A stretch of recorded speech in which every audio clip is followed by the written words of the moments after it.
Hello and welcome to Idea TV Midday News. I am Chinatu Oji. We begin with the headlines.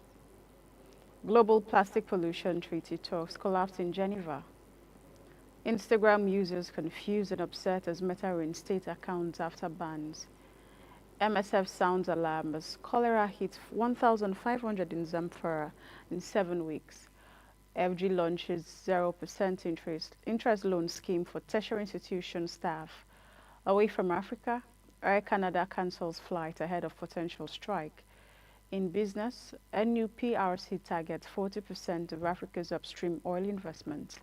In sports, Massacre bounces back from injury. Now the news info. Global negotiations for a landmark global treaty on plastic pollution fell apart earlier today in Geneva, with 185 nations unable to reach consensus on how to tackle the escalating crisis. Delegates worked through yesterday's deadline and into the night, but disagreement over key issues including curbing plastic production versus focusing primarily on waste management prevented any agreement. Several countries expressed disappointment but said they remain committed to future negotiations. Cuba lamented that they have missed a historic opportunity but have to keep going and act urgently. The planet and present and future generations need the treaty. Colombia blamed a small group of blocking states, while Tuvalu, representing 14 Pacific Island nations, warned that without global cooperation, millions of tons of plastic waste will continue to pollute oceans, threatening ecosystems, food security, livelihoods, and culture. The High Ambition Coalition, including the EU, Britain, Canada, and several African and Latin American countries, pushed for language on reducing plastic production and phasing out toxic chemicals used in plastics. In contrast, a bloc of mostly oil-producing nations, including Saudi Arabia, Kuwait, Russia, Iran, and Malaysia, argued for a narrow-wire treaty focused on waste management.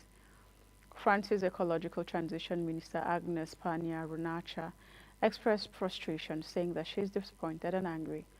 A handful of countries guided by short-term financial interests have blocked the adoption of an ambitious treaty. The Geneva talks, which opened on August 5th, followed the collapse of the fifth round of negotiations in South Korea last year. Moving on, Instagram users around the world are expressing anger and confusion after parent company Meta suspended accounts, often for alleged breaches of child sexual abuse rules, only to later reverse the bans. For months, tens of thousands have reported losing cherished photos, business followers, and access to their communities. Some users also feared legal consequences from erroneous accusations. Meta acknowledged a problem with Facebook groups in June, but has denied a broader issue across Facebook and Instagram. Despite this, many accounts have been reinstated after users appealed or when the BBC highlighted individual cases. Yasmin Boussimed, who was 26 from the Netherlands, saw her boutique dress shop's Instagram account along with her personal account banned in April. She pointed out that she had all her trust in social media and it has let her down. However, her business account was restored back after Meta was contacted, though her personal account was temporarily suspended again. Similarly, a 21-year-old user from Austin, Texas, known as Lucia, was suspended for over 2 weeks under Meta's child sexual exploitation CSE policy. She was not told which post triggered the ban and feared that AI moderation has misinterpreted a harmless photo. After appealing and media intervention, her account was restored.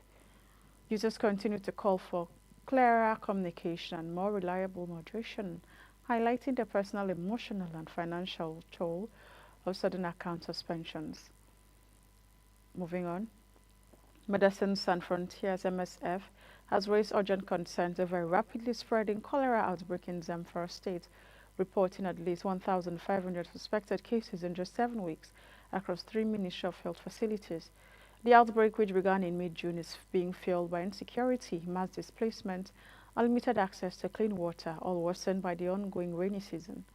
To combat the outbreak, MSF has scaled up water, sanitation, and hygiene wash interventions alongside health promotion campaigns, working with the Zamfara State government and other humanitarian agencies. The State Public Health Emergency Operations Center was activated on July 3rd to coordinate response efforts. MSF has expanded cholera treatment services, prioritizing hotspot areas such as Shinkafi Zurumi, and Talata Mafara, where safe drinking water is critically scarce. From June 16 to August 5, the Cholera Treatment Center in Zurumi recorded 562 suspected cases, mostly from Yambuki, Kadamusa, and Zurumi town. Shinkafi General Hospital treated 401 suspected cases between July 11th and August 5th, while Talata Mafara's cholera treatment unit documented over 600 cases from July 1 to August 8th. Dr. Ahmad Bilal, MSF's head of mission in Nigeria, urged residents to adopt preventive measures including boiling water before drinking, regular hand washing, eating freshly prepared meals, avoiding open defecation, and staying current on vaccinations. MSF also called for decentralized oral rehydration points and for primary healthcare centers to be equipped to handle mild and moderate cases, allowing faster treatment and fewer complications. Urgent cholera vaccination campaigns were also recommended to halt transmission.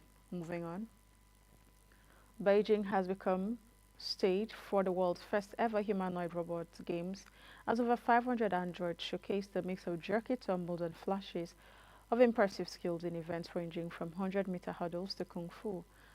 Teams from 16 countries are competing at the National Speed Skating Oval, originally built for the 2022 Winter Olympics, in contests that include traditional sports such as athletics and basketball, alongside practical tasks like medicine categorization and cleaning. Human athletes might not feel threatened just yet. However, during a five-side football match, robots roughly the size of 7-year-olds shuffled across the pitch, often getting stuck in scrums or tumbling over en masse. Yet in the 1,500-meter race, domestic champion Unitri's humanoids impressed, finishing the course much faster than most rivals. The fastest robot clocked 6:29:37, far from the men's human world record of 3:26:00. One robot even collided with a human operator, staying upright while the person fell, but thankfully without injury. While robot competitions have existed for decades, the 2025 World Humanoid Robot Games is the first dedicated exclusively to human-like machines. Beijing has made humanoid robotics a core part of its national strategy, supporting the sector with a 1 trillion yuan fund for technology startups, including AI and robotics firms. Families and schools are engaging with the games to inspire the next generation of engineers. For Chen Ruyan, a future automation student, the games are an inspiration. You can really see how the robots have improved from before. In his words, at the Kung Fu area, a small transformer-like robot attempted a move but fell flat, spinning on the floor before struggling to rise, much to the delight of the cheering crowd. We're now going on a quick break, the news continues when we return.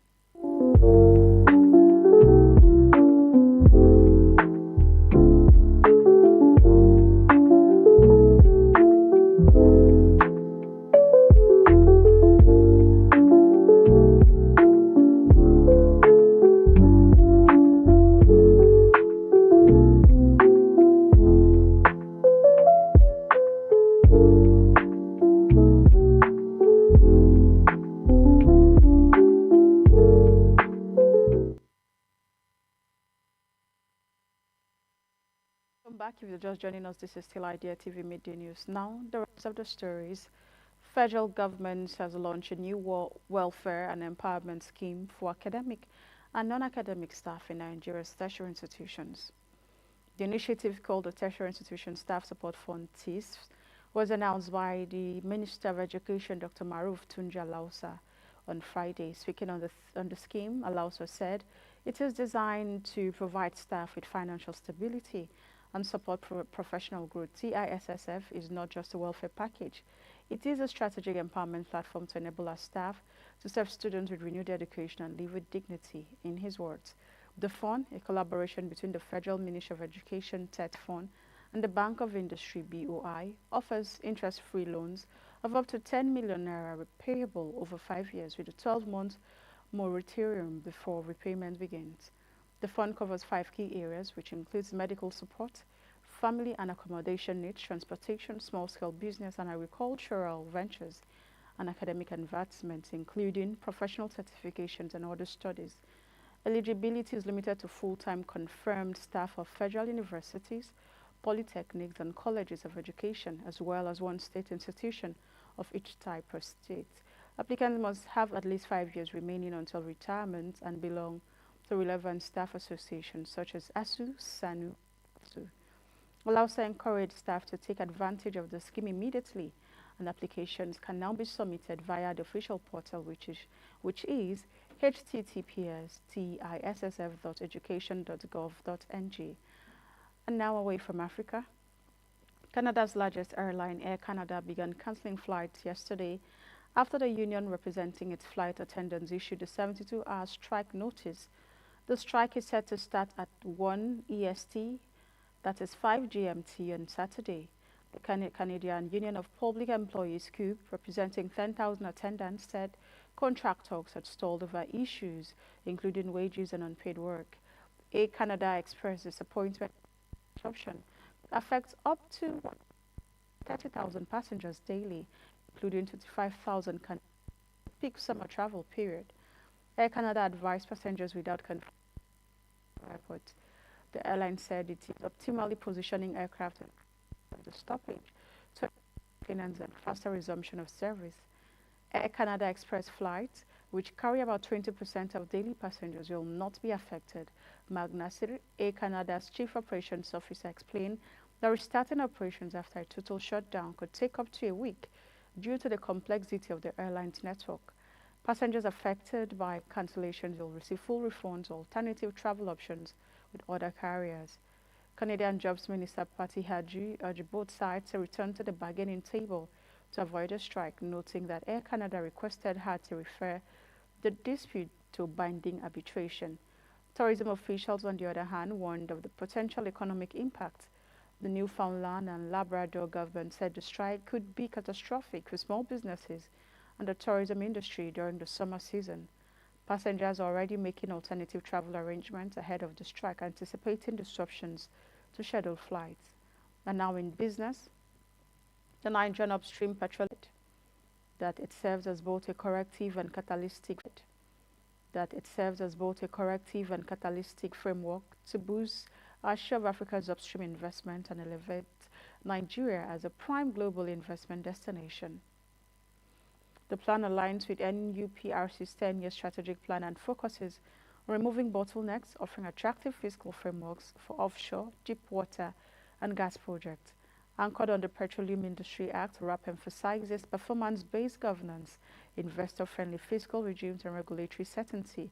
Komolafe highlighted early signs of progress. RIGA rose from 80 in 2021 to 43 with a target of 50 by year-end, while recent bid rounds recorded unprecedented transparency and competitiveness. Moving on. The revitalized National Data Repository now provides seamless access to high-quality geoscientific data, improving investment decisions through advanced basin analysis and seismic reprocessing. The Commission is also pursuing the project's 1 million barrels initiative, aiming to increase crude oil production from 1.46 million barrels per day (BPD) to 2.5 million BPD by 2026.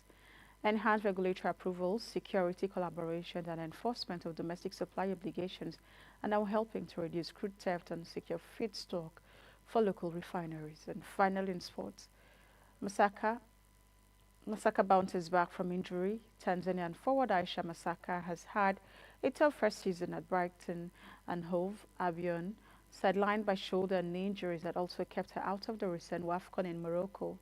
Despite missing such of their attention, the 21-year-old remains upbeat, turning to social media to share her love for dance and connect with fans. She says posting videos of herself lip-syncing and dancing to Tanzanian stars like Diamond Platinum helps her.